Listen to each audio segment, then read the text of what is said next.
Hello, I'm Cassidy, and today I will be doing my Unit 2 reassessment questions. So, the first one was to describe the structure and function of two eukaryotic membrane-bound organelles other than the nucleus. So my first one was the endoplasmic reticulum. So this is part of the endomembrane system. And so the ER folds protein molecules into sacs, and those are called cisternae. And then it transports these proteins as vesicles to the Golgi apparatus. And so basically they're just like networks of membranes that connect to the nucleus, because the nucleus is where the endomembrane system starts.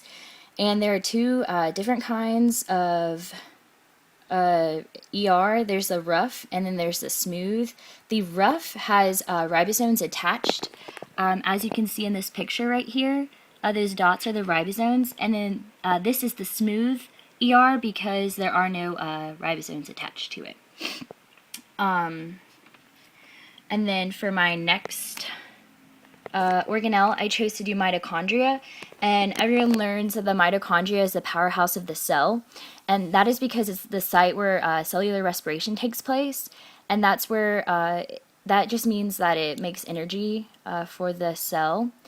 And the mitochondria is made out of two membranes. There's the outer and the inner.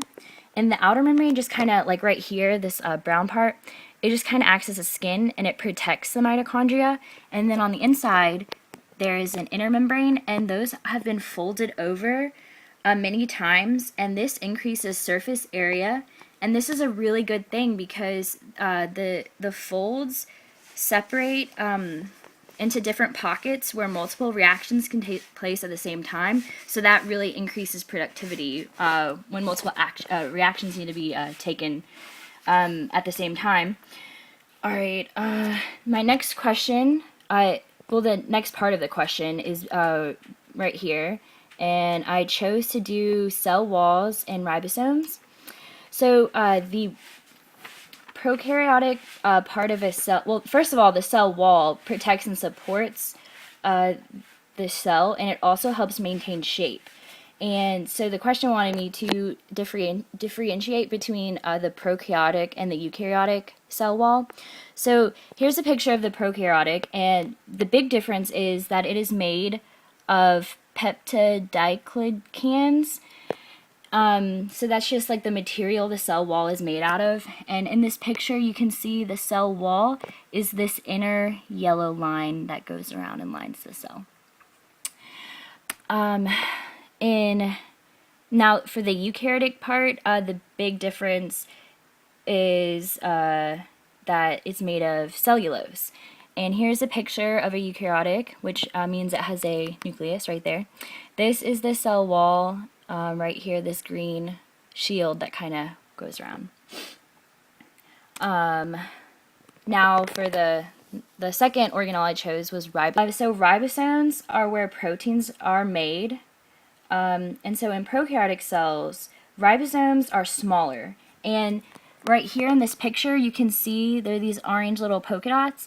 And in prokaryotic cells, they just kind of free float in the cytoplasm. But in eukaryotic cells, there are some that free float, and then there are the ones that are attached to the rough ER. And the ribosomes in the eukaryotic cell are larger than the ones found in the prokaryotic cell. And for the last part of my question, part C, I needed to explain the endosymbiotic theory and give an example. So basically, the endosymbiotic theory is, it talks about the evolution of mitochondria and chloroplasts over many, many, many years. And so supposedly it all began with bacteria and blue-green algae, and they kind of went through endocytosis, which is when something gains entry into a cell without passing through its cell membrane. So this picture kind of shows that. So here are the two separate bacterias right here, and one just kind of engulfs it, and it doesn't mess up the cell membranes. And so they're just kind of living one is living inside the other, and it's kind of okay. And then it produced more, and that's where the evolution happened. Like, once it evolved, then it just kept kind of progressing, and now it is where it is today. And the reason, like, the support for this is because chloroplast and mitochondria, they both have double membranes. So it supports that one was engulfed by the other, because it would have a thicker membrane and it would have two like walled membranes. All right. Thank you.